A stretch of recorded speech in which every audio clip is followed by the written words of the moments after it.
Hi friends, Sheeja's tasty കിച്ചണിലേക്ക് സ്വാഗതം. ഞാൻ തയ്യാറാക്കുന്നത് സദ്യ സ്പെഷ്യൽ സാമ്പാറാണ്.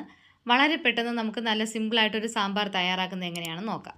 1.5 കപ്പ് സാമ്പാർ പരിപ്പ് നല്ലതുപോലെ ഒന്ന് കഴുകി വൃത്തിയാക്കിയ ശേഷം നമുക്കൊരു കടായിലേക്ക് ഇട്ട് കൊടുക്കാം. ഇനി നമുക്ക് പരിപ്പ് വേവുന്നതിന് ആവശ്യമായിട്ടുള്ള വെള്ളം ഒഴിച്ചു കൊടുക്കാം. ഒരു 3 കപ്പ് വെള്ളം ഒഴിച്ചു കൊടുക്കാം.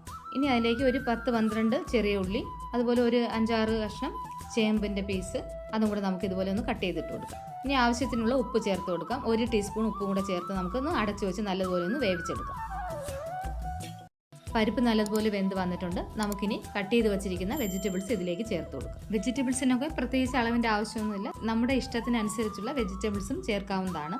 ഞാനിവിടെ 2 ക്യാരറ്റ്, പടവലങ്ങ ഒരു 1/2 കപ്പ് എടുത്തിട്ടുണ്ട്, വഴുതനങ്ങ 2 എണ്ണം എടുത്തിട്ടുണ്ട്, അമരയ്ക്ക് ഒരു 8-10 എണ്ണം, മത്തങ്ങ 1 കപ്പ് എടുത്തിട്ടുണ്ട്, വെള്ളരിക്ക 1 കപ്പ്, മുരിങ്ങയ്ക്ക 1, സാമ്പാർ മുളക് 3 എണ്ണം. ഇതൊക്കെയാണ് ഞാൻ എടുത്തിരിക്കുന്നത്. ഇനി നമുക്ക് 3/4 ടീസ്പൂൺ ഉപ്പും കൂടി ചേർത്ത് കൊടുക്കാം. അതിനുശേഷം ആവശ്യത്തിനുള്ള വെള്ളവും കൂടെ ചേർത്ത് അടച്ചു വെച്ച് നല്ലതുപോലെ ഒന്ന് വേവിച്ചെടുക്കാം. ഇനി നമുക്കിതിലേക്ക് വെണ്ടയ്ക്കയും തക്കാളിയും ചേർത്ത് കൊടുക്കാനുണ്ട്. ഇപ്പോൾ നമ്മൾ ചേർത്ത വെജിറ്റബിൾസൊക്കെ കുറച്ച് നേരം വേവാനായിട്ട് സമയമെടുക്കും. അതുകൊണ്ടാണ് തക്കാളിയും വെണ്ടയ്ക്കയും ചേർത്ത് കൊടുക്കാത്തത്. വെജിറ്റബിൾസൊക്കെ നല്ലതുപോലെ വെന്തിട്ടുണ്ട്. നമുക്കിനി തക്കാളിയും വെണ്ടയ്ക്കയും ചേർത്ത് കൊടുക്കാം. അതിനുശേഷം നല്ലതുപോലെ ഒന്ന് മിക്സ് ചെയ്ത് കൊടുക്കാം. ഇനി നമുക്ക് 5 മിനിറ്റ് അടച്ചു വെച്ച് വേവിക്കാം. ഒരു നെല്ലിക്ക വലിപ്പത്തിലുള്ള വാളൻ പുളിയാണ് ഞാൻ എടുത്തിരിക്കുന്നത്. അത് വെള്ളത്തിലൊന്ന് കുതിർത്ത് വെച്ചിട്ടുണ്ട്. അതും കൂടി നമുക്ക് ചേർത്ത് കൊടുക്കാം. ഇനി നമുക്ക് പൊടികൾ ഓരോന്നായിട്ട് ചേർത്ത് കൊടുക്കാം. 3/4 ടീസ്പൂൺ മഞ്ഞൾപ്പൊടി, 3 ടീസ്പൂൺ കാശ്മീരി മുളക് പൊടി, 3.5 ടീസ്പൂൺ മല്ലിപ്പൊടി, 1/2 ടീസ്പൂൺ ഉലുവാപ്പൊടി, ഇതും കൂടെ ചേർത്ത് നല്ലതുപോലെ ഒന്ന് മിക്സ് ചെയ്യാം.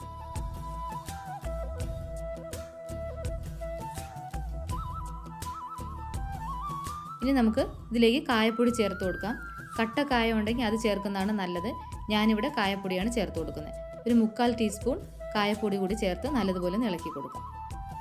2 മിനിറ്റ് കഴിഞ്ഞ ശേഷം നമുക്ക് ഫ്ലെയിം ഓഫ് ചെയ്യാം. ഇനി നമുക്ക് കടുക് താളിക്കാം. അതിനായിട്ട് ഞാനിവിടെ ഒരു പാൻ ചൂടാകാനായിട്ട് വെച്ചിട്ടുണ്ട്. അതിലേക്ക് 2 ടേബിൾ സ്പൂൺ ഓയിൽ ഒഴിച്ചു കൊടുക്കാം. 3/4 ടീസ്പൂൺ കടുക് ഇട്ട് കൊടുക്കാം. കടുക് ഒന്ന് പൊട്ടി വരുന്ന സമയത്ത് 2 വറ്റൽമുളക് കൂടി ചേർത്ത് കൊടുക്കാം. ഇനി കുറച്ച് ചെറിയ ഉള്ളി വട്ടത്തിലൊന്ന് കട്ട് ചെയ്ത് വെച്ചിട്ടുണ്ട്, അതും കൂടി ചേർത്ത് കൊടുക്കാം. ഒരു 3-4 ചെറിയ ഉള്ളി മതിയാകും. ഇനി കുറച്ച് കറിവേപ്പില കൂടി ചേർത്ത ശേഷം നമുക്ക് ഫ്ലെയിം ഓഫ് ചെയ്യാം. ഇനി നമുക്കിത് സാമ്പാറിലേക്ക് ചേർത്ത് കൊടുക്കാം. അങ്ങനെ നല്ല രുചികരമായ സദ്യ സ്പെഷ്യൽ സാമ്പാർ ഇവിടെ റെഡി ആയിട്ടുണ്ട്.